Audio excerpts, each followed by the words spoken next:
Hello, friends. This is David Turner. I'm talking today with Professor Chris Miller. Chris earned his THM at Grace Seminary. He and I crossed paths there. He went on to Dallas for his PhD, and he's taught at Cedarville College, my alma mater, Cedarville University now in Ohio, I believe since 1991. Is that right, Chris? That is correct, Dave. Yes, sir. Since 1991. That Mhm. is a long time. It's starting to feel like a long time. It's been 34 years so far. Cool. So Chris has written a new commentary. I say new. It came out really last year. Unfortunately, with schedules and busyness, we haven't been able to get together to talk until now. But I think the series that the regular Baptist folks are putting out is a new series, and Chris's volume is the first one in the series, if I understand it correctly. So, Chris, welcome, and could you just tell us a little bit about the overall series first, and then we'll talk about the Matthew book. Sure, sounds good. Thanks, Dave. Thanks for having me on. The series is a a new one. We call it NTEC, New Testament Exposition Commentary. But the goal of this commentary is to write a commentary that is concise and compelling and clear, particularly for pastors and for very interested lay people, right? There are so many different levels, and you're certainly an expert in the academic and research commentaries, and those things are absolutely necessary. And a lot of us, like myself, build on those and work with those. But the purpose of this one is to give something that is probably around 300 pages that will allow an adult Sunday school teacher to say, now I feel like I know the chapter and know the book, and I can lead a small group discussion. And for pastors who are really looking for, an understanding of the organization, the literary skill of Matthew, and the overall message. So our it's also from a dispensational perspective, to be quite honest. We don't advertise that a whole lot because we're not trying to force it down anyone's throat. Our goal was simply to kind of make up for some of the deficiencies of popular dispensationalism over the last couple of decades, even since 1948.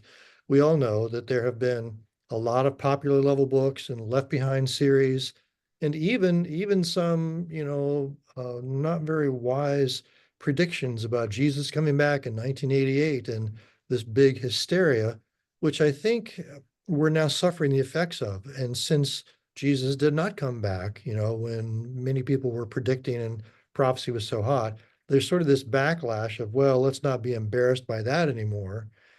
And maybe this coming back to Israel in 1948 was not the Deuteronomy 30 regathering. So let's just cool our heels and not talk about prophecy at all. In that wake, what we want to try to do is simply take an irenic approach that assumes dispensationalism and works through the New Testament and says, here's what it looks like from a dispensational perspective. Doesn't it seem to make sense and cohere? And therefore, not try to make an apologetic per se or defend it per se, but simply present it in a way that is compelling and clear and hopefully does justice to the exegesis and the exposition of each New Testament book. Mhm. So that's our goal. Okay, good. So when you speak of dispensationalism, I take it you're not speaking about any one particular version of it, but there's a bit of a wiggle room there for those of us who think of us more in terms of progressive dispensationalism, or is it pretty much Yeah, the standard approach. absolutely. I think for us, we're not talking about the old time charts. We're not talking about the ages of innocence or whatever. But the things, the sine qua nons for us are things like the understanding of the Old Testament promises coming true in the same way they were intended and heard by the original authors. A future for national Israel, and a sense in which Romans 11, Matthew 24 and 25, and Revelation 6 and 7 come together. And the Old Testament prophets too, Hosea 3. There will come a time afterwards when Israel repents and Israel and Judah come back to the son of David, their king, and they live in the land. And we have these disciples who rule over and reign over the tribes of Israel so that God's kingdom comes on earth in a tangible form and Jesus reigns from Jerusalem on David's throne, as the Old Testament prophets would have expected, without some sort of reinterpretation or flattening out of those beautiful, full promises. So other than that, I think there's a lot of room for someone who sees those essentials, and yeah, there's an awful lot of agreement between classics or revised and disp and I see. So, excuse me, I'm just thinking about how you mentioned Jesus reigning on the throne of David. And of course, in Luke 1, the announcement to Mary, he's going to be reigning there forever, yes, not just for 1,000 years. So there must be some sort of, in your view, I mean, I'm a premillennialist as well, but there's another chapter in the Bible beyond, actually two beyond Revelation 20, and so the millennium is, a wonderful time of mhm, God's kingdom progressively revealing itself and coming in more and more power, but ultimately it's a transition to the eternal state, right? yes, yes, yes, absolutely. Yeah.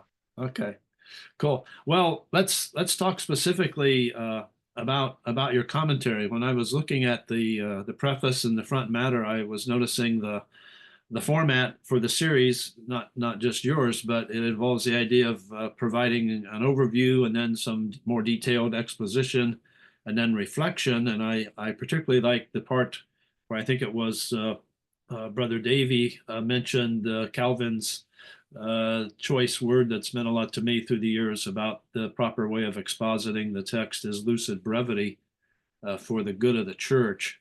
So you've got about 360, 70 some pages there. Mhm. And in some places you are going into a little more depth than others.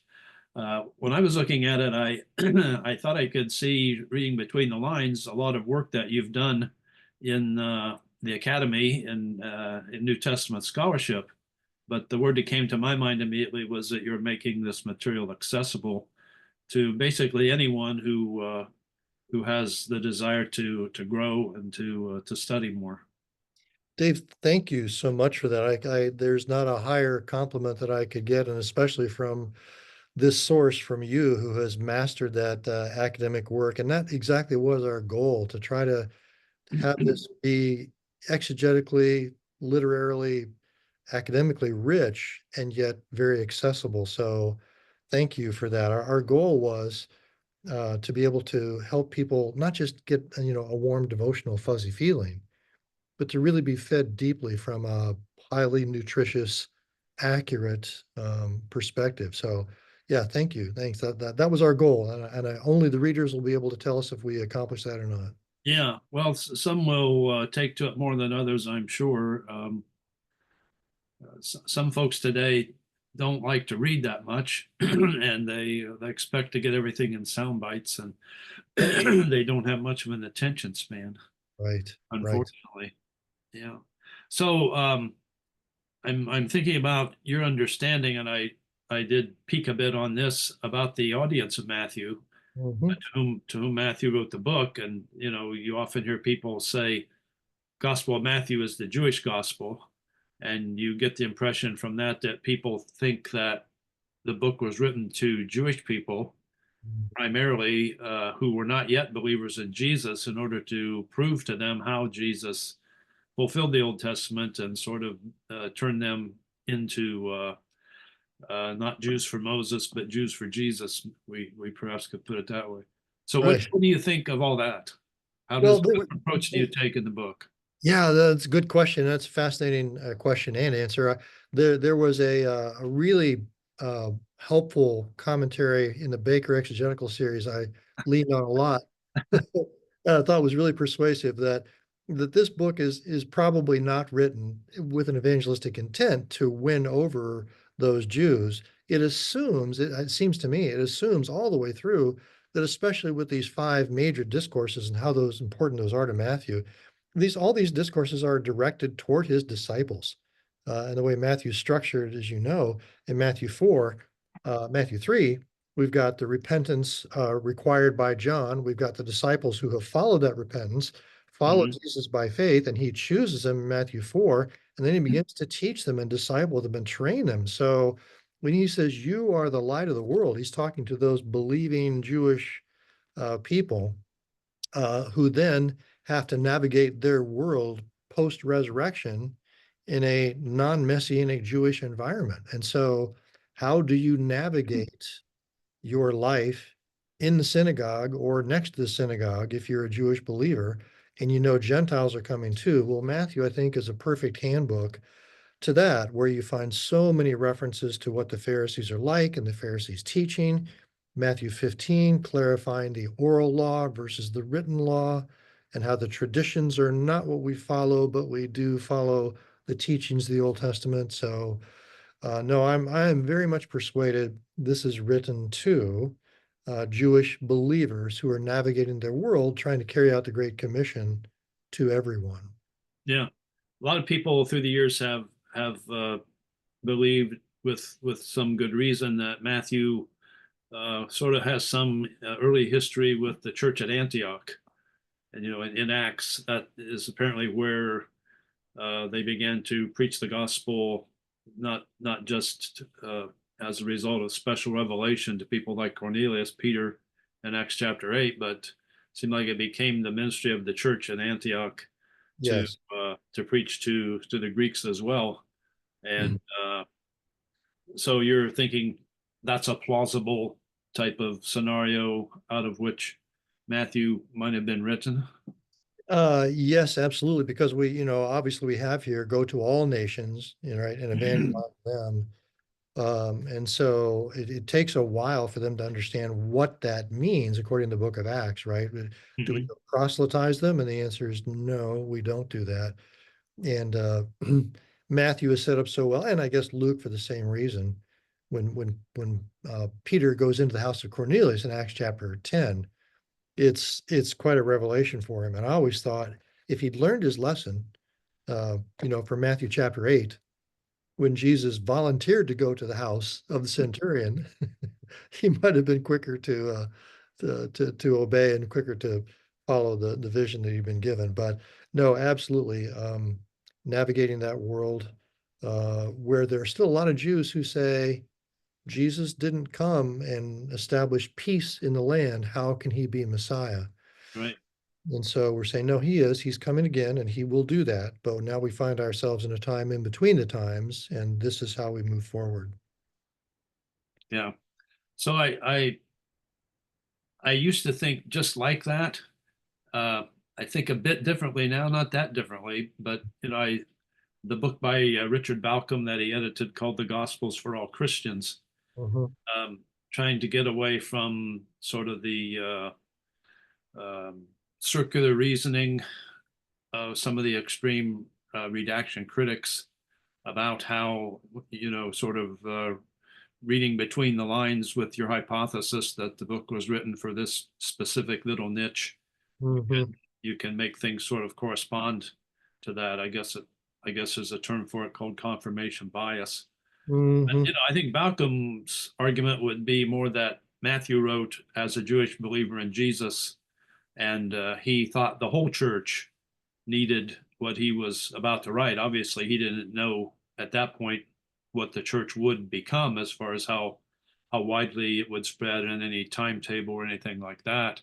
But he Mhm. wasn't just writing for one little like small cell group somewhere doing a Bible study, but he was writing for at least a major church who would circulate what he wrote to the wider church Mhm. so that we don't have all these little sort of study groups here, study group there. Each one got its gospel, but the gospels were intended from the beginning for the whole church, and the Mhm. distinctives of each gospel was not so much for the specific audience that would receive it, but the authors had in mind the needs of the broader church. So Mhm. that'd be the case that Matthew thought the broader church, including the Jewish believers, needed to Mhm. have this perspective, but so did the Gentiles need to know about this as well. So Yeah. that's sort of how my mind has changed a bit on the matter, but the main thing that concerns me is when people think that Matthew was just a Jewish gospel written for Jews, and that sort of gives them an excuse to think it's not quite for us today anymore. It had served its role back then historically, but now you can sort of leave it in the dust because we've got Paul. Ah, right. Yeah, I see what you're coming from. And I think one of the most important lessons I learned from Matthew was not just that he was for Jewish people, but taught everyone, particularly Gentiles, how to understand the Old Testament. Yeah, And Matthew chapter 2 is yeah, just like a seminary course on hermeneutics with 4 or 5, going all the way back to chapter 1, 4 or 5 quotations from the Old Testament, and they're all hermeneutically a little different. Some are direct quotations, some are conflations. And then my favorite, and I don't remember how you take this, but he shall be called a Nazarene. I yeah, love I love that one because at first I didn't want to talk about it because I thought, oh, this isn't making sense at all. And then I began to understand my position is that what he's doing here is saying the overall idea of the Messiah being despised and rejected, Isaiah 53 and so many others, really fits here. Why is he in Nazareth? Because that's a despised area, and that just so fits. And so it's not a direct quote anywhere, but it's a summary of the big ideas from so much of the messianic prophecy in the Old Testament that he could say it is a fulfillment of Scripture. yeah. Yeah, the interesting thing about that one, if I am remembering correctly, is that that is the only one of the fulfillment citations there in the early chapters that refers to the prophets in the plural, Mm-hmm. and that sort of lends itself to what you're talking about. Yes, and even I think a fascinating little thing for the Greek nerds here is he doesn't he uses legontos, right? It was fulfilled saying he uses those for the first 4, but not for this one. And I think that the Greek participle in Matthew's usage is almost serves the point of air quotes, like a quotation. Hmm. He doesn't have it in Matthew 3, excuse me, 2:23.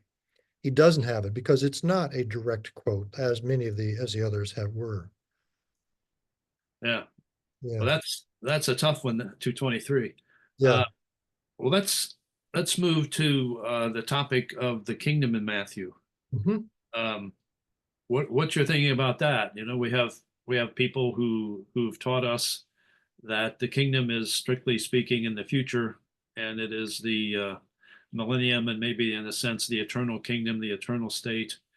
But there were those who really did not like the idea of associating the kingdom with the church as far as an overlapping time. God had a kingdom program, God had a church program, and the church program is sort of a parenthesis in the kingdom program and all of that. And we Yeah. have, in the broader New Testament scholarship, there are those who, speak about realized eschatology, something the kingdom is already, and Mhm. they don't talk much, if at all, about any great future glorious kingdom on earth. So, Yeah. where do you come out on all of that? Yeah. Yeah. Good question. And I think this is a study in in trying to protect our turf, no matter which side you're on, and overstating the case in order to do that. And I know that the people who said no, we're going to keep the kingdom and the church separate, didn't want to invalidate or supersede the not yet part, that there still was a kingdom coming future. And I think we don't have to separate them so hard in order to protect that. We just need to teach the truth, which is, and I think is probably epitomized well in the Beatitudes, where we're sandwiched. The kingdom of God is theirs, the beginning and the end. The kingdom is yours now. But then all the blesseds in between, for they shall be, right? There's already a sense of already not yet here. Hmm. And I think we certainly see that in the miracles of Jesus. This is a good preview of the kingdom, and the kingdom is here in me in this sense, and I'm here to help establish it.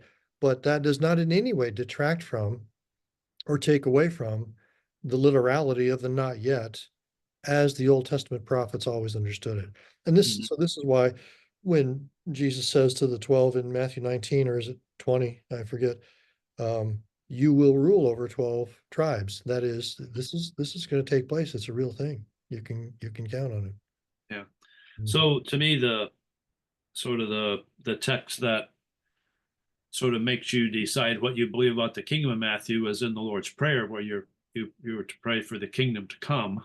Hmm. So the question would be, is that a prayer for the millennium to arrive sooner rather than later?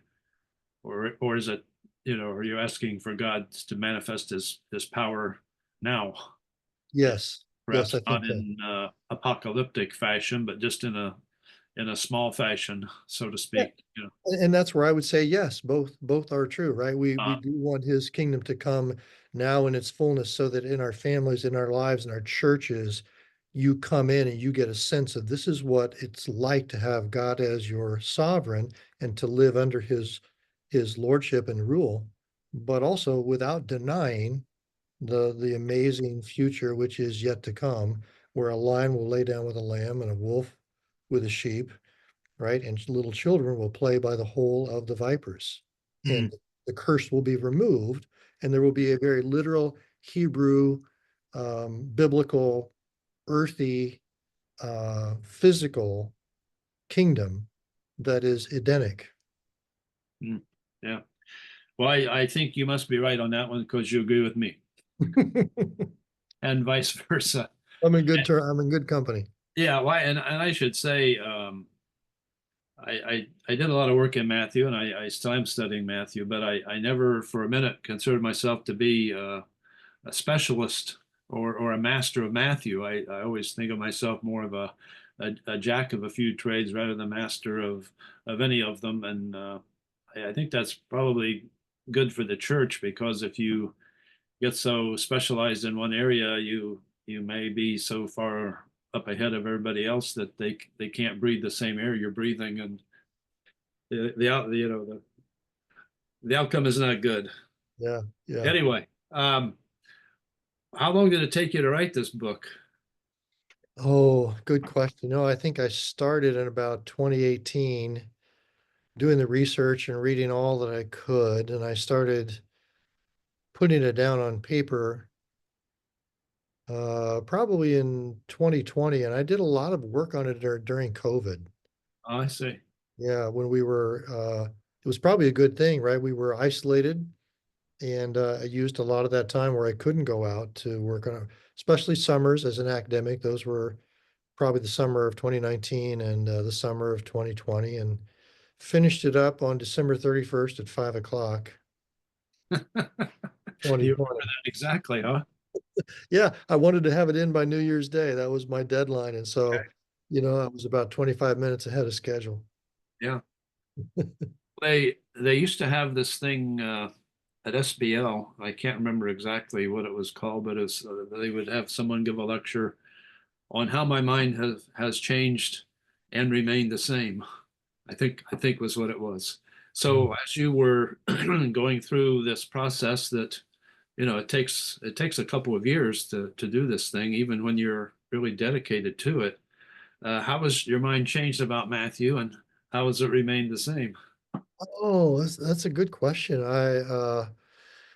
You mean since writing the commentary, how's it changed? Just the process of writing it, did things that stood out to you that you had never noticed before, or things that you used to think that you don't think anymore?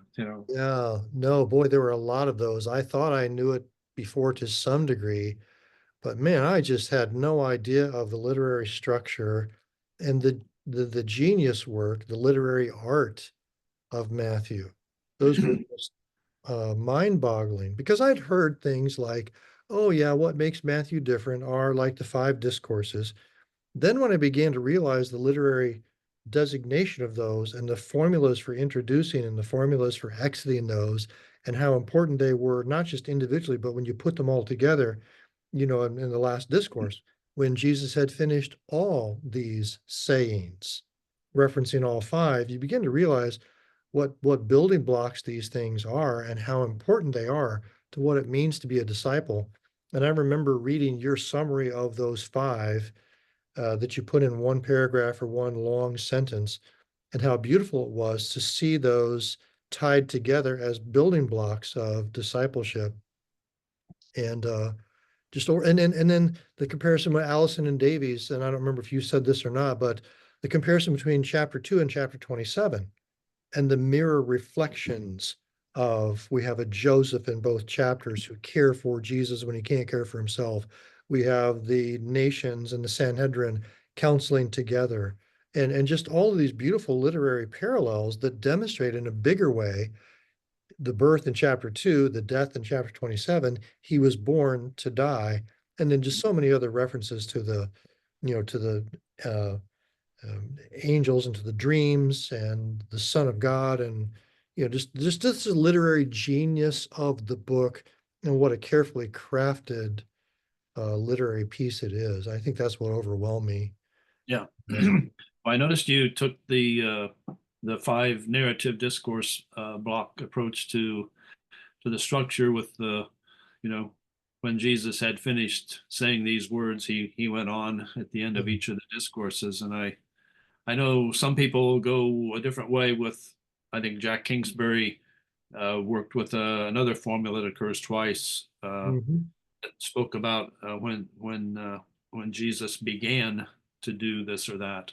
Yes, I think in chapter 4 at the baptism, and chapter 16 after Peter's good words there. So yes. I, to me, that, I mean, again, I agree with you, because I think that shows the uniqueness of Matthew and shows why, if indeed Mark wrote first, you can find that sort of biographical three stage process: early times, Jesus' public ministry, Jesus' passion. Uh, you can find that in Mark easily enough. So why would Matthew rewrite Mark if indeed he did? I'm not convinced of that. But Mhm. the discourse, the discourses stand out to me as the unique feature of Matthew, and the whole concept of Jesus as the fulfillment of Torah, the fulfillment of Moses. I don't know if Mhm. I'm comfortable in saying Jesus is the new Moses, but I guess I would rather say something like he's the ultimate teacher of Israel's law. But Yes, he's certainly a prophet greater than Moses, is he not? No, I completely agree. And you know what's funny? When you read through when you read through Mark and Luke again, and Mark will say, and he taught them many things. As a student of Matthew, you just want to say, is that all you have to say? It makes you appreciate those discourses and the teaching in yeah, there. yeah. Well, even like in the temptation narrative, Matthew or Mark just says he was tempted by the devil, and after it was over, the angels ministered to him. I know, He I doesn't know. speak in any detail about that. He wants to move on, I guess, to get Jesus in motion more in this public ministry. I see those first four chapters as such wonderful credentials of Messiah. And I see that in Matthew, we leave the temptation account till the last as the last credential, because if he really is the seed of Genesis 3:15, what's the last thing he has to be able to do? He has to be able to prove he can beat the snake at his own game. Mm. Right. He's got the genealogical witness, the prophetic witness in chapter 2, the forerunner and the father in chapter 3, and now this credential of he can stomp the head of the snake. Yeah, that Yeah. sounds good to me. So you're essentially saying that you learned a lot about the literary beauty and strategy of Matthew when you're doing the work. Hmm. So taking it a little more personally, um, I found sitting down writing commentaries as hard work, and I'm not that gregarious a person to begin with, but I did find that it really was difficult to basically isolate yourself from your wife, from your family, from your friends, to to the extent that you tend to when you write a commentary on a big biblical book like that. What were the personal challenges you faced when you were doing it? Oh, I completely agree. And I didn't know if that was just my testimony or if others had felt that way. But I have a friend named Dan Estes who can write for an hour or two a day and keep his head in the game and write commentaries as a lifelong profession. I'm just not like that. I have to, I'm not that disciplined because I have to immerse myself in it. Yeah. And so I would go all day long and thinking and ruminating in order to get the words just right. And so I guess my biggest challenge was, in the words of John MacArthur, he used to say that the disciplined pastor, what separates them is you can keep your butt in the chair. And just staying at it like that was often a challenge. And like as you said, it is some of the hardest work It's lonely. I've ever done. It's lonely, It's a lonely job. and yet when it's done, it is so gratifying. And Matthew, I don't think will ever leave me the rest of my life. Everything kind of gets filtered through that grid uh, Hmm.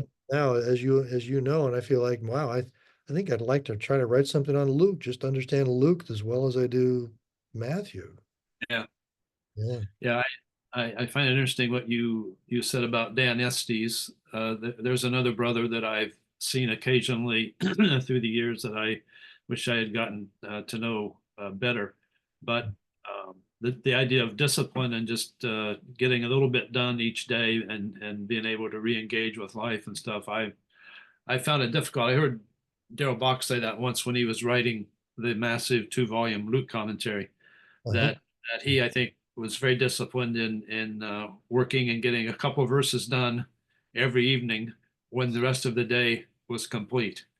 Wow. And Wow. that takes a especially gifted and especially faithful person to do that. It does. It does. And those two guys are two of the best. And I'm, I don't think I'll ever be there. Yeah, well, I'm with you in that respect. So when you think about what you've learned about Matthew and the not just the literary beauty, but the teaching of Matthew about Jesus as the ultimate expounder of the Torah and showing the Jewish believers Jesus why why they should be confirmed in their faith.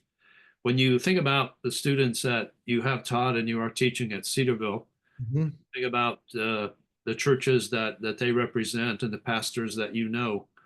Uh, what would you say? It doesn't have to be just one thing, but what do you think is especially relevant in Matthew's teaching for your circles, for the folks that you minister to and the folks with whom you minister today? What is Yeah. Matthew? What's blaring out of Matthew that, oh yeah, they need to hear this? Yes, I believe this comes. We'll begin with the exegesis and move to the app to the personal. I believe this does come out of those five major discourses and that focus on discipleship. And so that when you get to Matthew 28, 19, and 20, and the command is go make disciples, there's no question at all what that means because you've worked your way through here listening to Jesus disciple his own. And I think the thing that stands out to me most about that discipleship is the message which comes over and over and over again, and especially after the great confession of Peter. I'm going to go to the cross and die for you. And by the way, you need to pick up your cross too. And then the focus on the suffering which is required for a disciple. And the same thing Paul says, I'm going to try to fill up the fellowship of his sufferings and to know him in that. Because today, we or 20 years ago, we would talk about the prosperity gospel and those televangelists who would have jets to move around. And but here's the thing: I don't think that's the greatest manifestation of the prosperity gospel. I think it is in everyday Christians like myself and you and our people in our churches who just kind of assume that Jesus is coming to make their lives better now. And a couple of students came up to me last week and they said, we think we want to go into ministry, but we want to know how do we avoid the conflict in ministry? And I said to them, well, don't set your sights on that. Recognize ministry is messy and you're going to suffer. And this is what you're called to. And if you try to avoid it, you'll never get involved in real ministry because it's hard. And I think that those lessons about taking up one's cross are countercultural to our day. And we're swimming against the tide. And Matthew says, no, it's going to be really hard. I mean, just read Matthew 10, right? Oh, Just yeah. Matthew 24. Just look at how Jesus speaks to those 12 and what he prepares them for. And yeah, I think that's one of the main takeaways I have from what it means to be discipled. Not just discipled toward a better, more fruitful life, but a hard life that he's calling us to. Yeah. So just the reality of suffering and opposition in the Christian life, and Mm. the way that cuts against the grain of our pretty soft middle class, prosperous living here in the United States. Yeah, the American dream, right? American dream. Yeah. Yeah, interesting to think about how the American dream in the secular sense uh, stands in continuity with and or discontinuity with the biblical picture of discipleship. Hmm. Yeah, Hmm. yeah. Well, I just have one final thing, and maybe you have some other things you'd like to talk about, and if you do, that's fine. But I was curious, and I already peeked, so I think I know the answer to this. But one of the big passages in Matthew that Baptists like us are are challenged by is in chapter 16, where Jesus gets Peter's confession and then says, "You are Peter, and on this rock I will build the church." Hmm. Dr. Broadus, way back when, I think about 150 years ago, wrote a commentary on Matthew, a Southern Baptist, in a set called the American Commentary Series. Hmm. And he took the view that Peter was indeed the rock, but yet distinguished his view from the way in which the Roman Catholic Church and perhaps other high churches have elevated Peter into a sort of ecclesiastical magisterium or hierarchy. So, Right. just for the interest of the folks listening in here, watching the interview, tell me how you handled that again. Absolutely. I'd be happy to do that. And I'm afraid I may have made some enemies about that. But I think the first thing we need to learn is a hermeneutical lesson. And that's the idea that when you are leaning so far in one direction to avoid the error, you're going to end up with error of your own. And so often, many Baptists have said, man, we don't want to see the papacy in here. We don't want to give these Roman Catholics any ground at all for their doctrines. And so let's just kind of deny the obvious that Peter is an important role to play here. And let's just say it is the bedrock is Jesus' deity, and that makes us feel good. And that's true. Jesus' deity is going to be a foundational thing. But as you know, and you look in that passage, the play on that words and the role which Peter plays in the book of Acts of not only the Sermon of Pentecost and announcing what the resurrection is all about, and in Acts chapter 10 of opening the door to the Gentiles, I really do believe that he's saying you're going to have a big role in the church. There's nothing of the papacy. There's nothing of papal authority. There's nothing of apostolic sinlessness at all.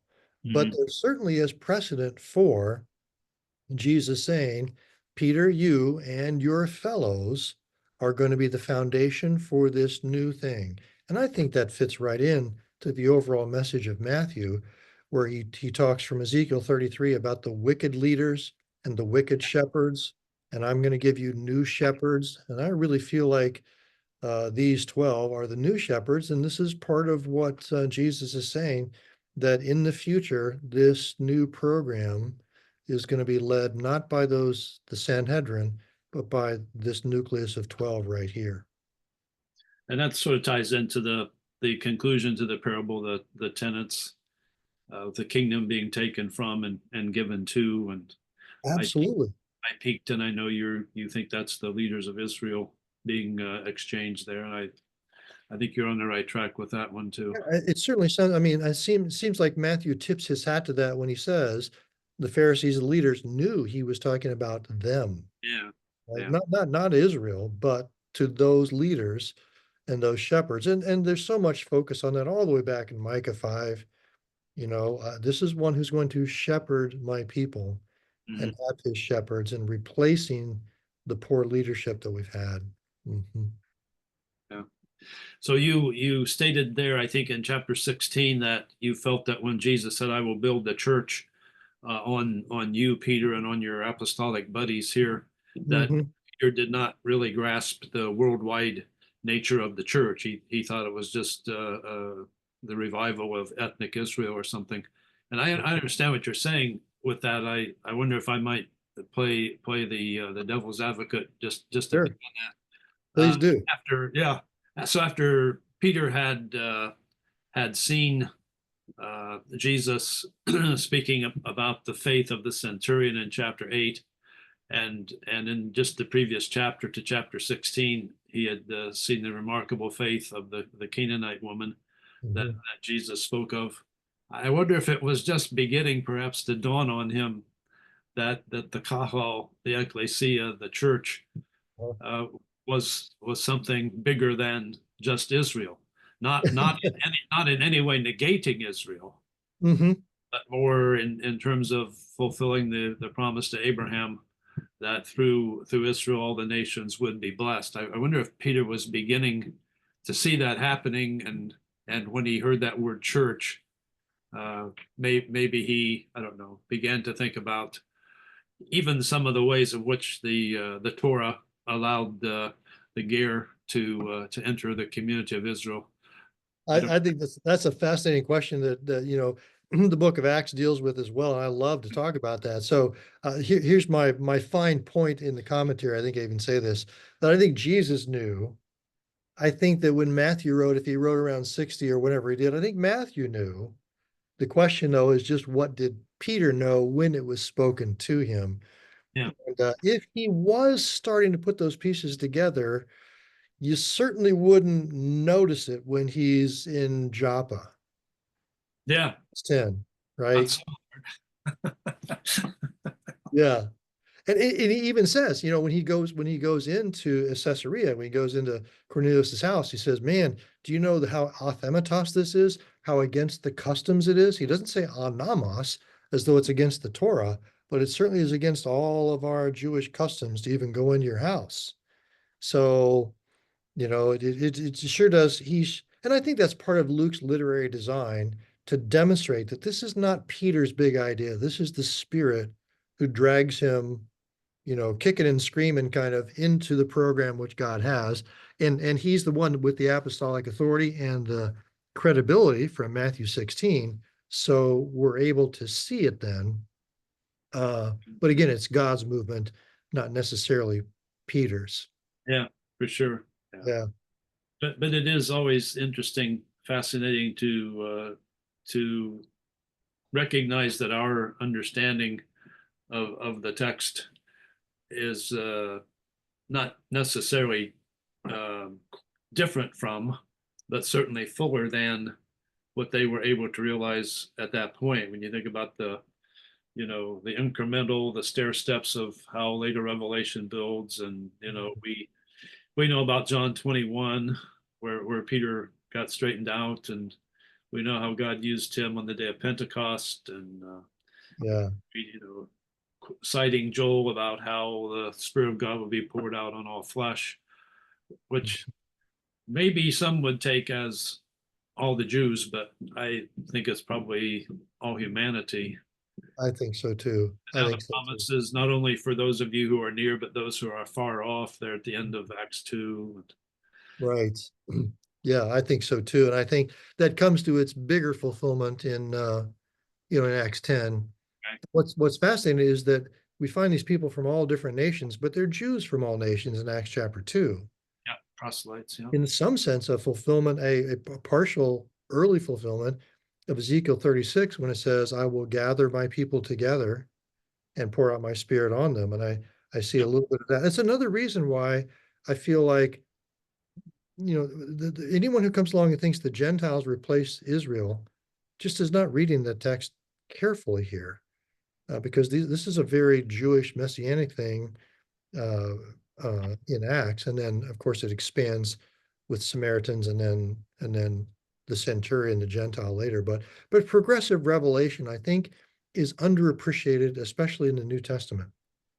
Hmm. It's as though people take 40 years of revelation from AD 30 to AD 70, put it in a blender, mix it all up, and then just spit it out as contemporaneous theology, when in fact, the book of Acts, I think one of the contributions is it helps us lay out the flow chronologically and even geographically and theologically of how the revelation progresses, because there's where we get all of Paul and yeah, all the rest of the New Testament flows in that time period.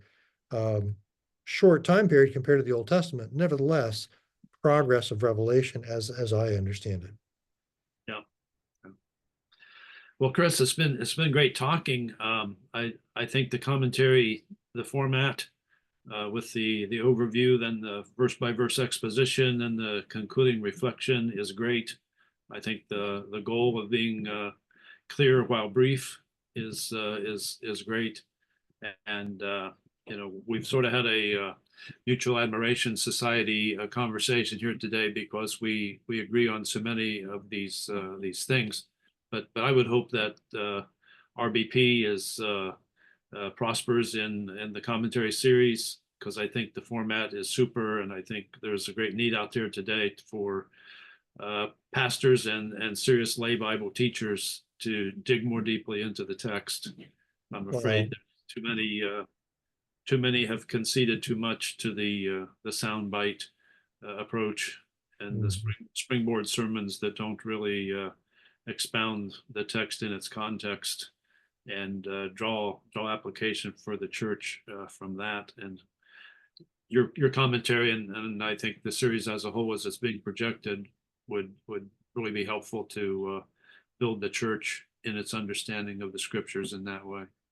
Thank you, Dave. That means so much to me. You have summarized the goal of the series perfectly, and I hope we're able to accomplish that. And thanks to you for your excellent work. And Matthew, in many ways, I stand on your shoulders and benefited so much from the hard, heavy academic work you have done, and appreciate that and the contribution it makes to the church as well. So hopefully we'll be able to leave a little legacy that goes beyond us here. Well, I trust we will. The word of the Lord endures forever. So Amen. if we can make a contribution to building it up in the church, then what more could we ask? Yeah. Yeah. Thank Thanks. you, Chris.